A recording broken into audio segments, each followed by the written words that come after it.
जैन साथियों, इस लॉकडाउन के दौरान अगर हम लोगों ने सबसे ज्यादा पीड़ा में, तकलीफ में, परेशानी में किसी वर्ग को देखा तो वो हिंदुस्तान का मजदूर वर्ग, दिहाड़ी मजदूर हो या घरों में काम करने वाले लोग हों, ऐसे लोग जो रोज कमाते हैं, रोज खाते हैं, ऐसे लोग जिनका जीवन सिर्फ 2 वक्त की रोटी का इंतजाम कैसे होगा इसमें बीत जाता है। हमने देखा लोग अपने अपने घरों से निकल पड़े 1200 किलोमीटर की यात्रा पे, 1400 किलोमीटर की यात्रा पे।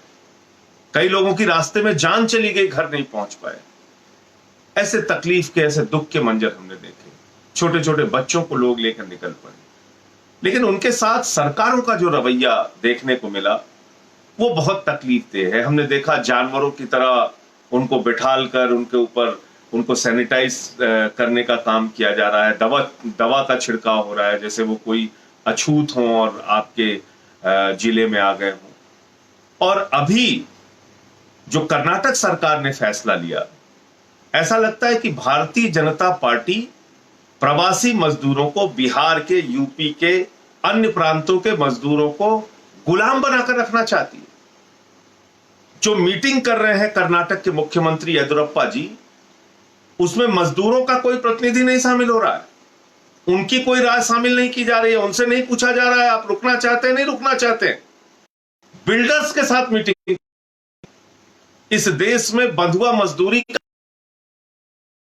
जिसमें साफ तौर पे लिखा हुआ है कि किसी भी मजदूर को आप उसकी इच्छा के बगैर नहीं रोक सकते। संविधान का आर्टिकल 19, आर्टिकल 21 पढ़ लीजिए, जिसमें किसी की इच्छा के विरुद्ध आप उसको रोक नहीं सकते। उसको स्वतंत्रता है कहीं से, हिंदुस्तान में कहीं से कहीं आने जाने की।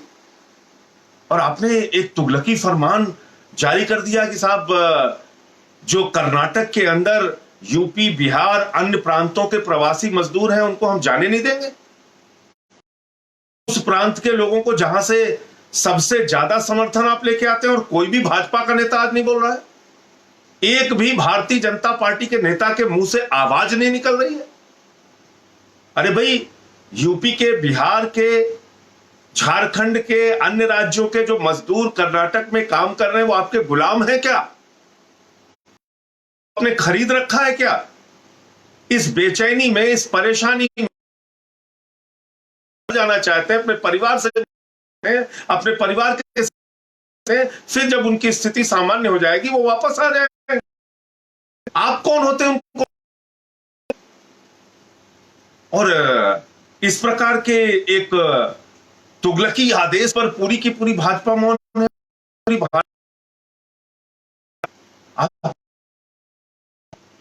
आप किसके लिए काम करते हैं?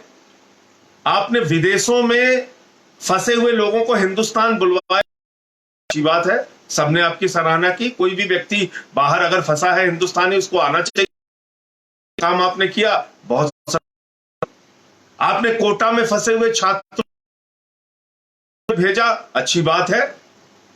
लेकिन जो मजदूर हैं उनका क्या गुनाह है? उन्होंने कौन सा अपराध कर दिया है? आना चाहते हैं और होम मिनिस्ट्री का आदेश भी आ चुका है, तो केंद्र की सरकार, गृह मंत्रालय आदेश दे रहा है कि साहब कोई भी अब जा सकता है, उसके लिए राज्यों की सहमति से ट्रेन चलाई जाए।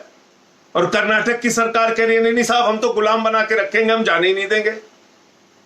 तो मैं समझता हूं कि आदरणीय प्रधानमंत्री जी को, गृह मंत्री जी को, देश की सरकार को इस बात का संज्ञान लेना चाहिए कि उत्तर प्रदेश के, बिहार के, अन्य राज्यों के प्रवासी मजदूर कोई गुलाम नहीं है कर्नाटक सरकार के। और अगर उनको रोका जा रहा है तो पूरी तरीके से अवैध है, गलत है, अमन, और उनको उनके राज्य से, कर्नाटक से, उनके अपने राज्य में भेजने का इंतजाम तत्काल सरकार कराए। अन्यथा यह समझा जाएगा कि सिर्फ वोट लेने के वक्त, चुनाव जीतने के लिए यूपी, बिहार और दूसरे प्रांतों के लोग याद आते हैं। जब वोट का वक्त निकल जाता है तो उनके हाल पर मरने के लिए उनको छोड़ दिया जाता है। भाजपा को अपनी ये सोच, अपनी ये प्रवृत्ति, अपना ये विचार, अपना ये रवैया बदलना चाहिए। इंकलाब जिंदाबाद।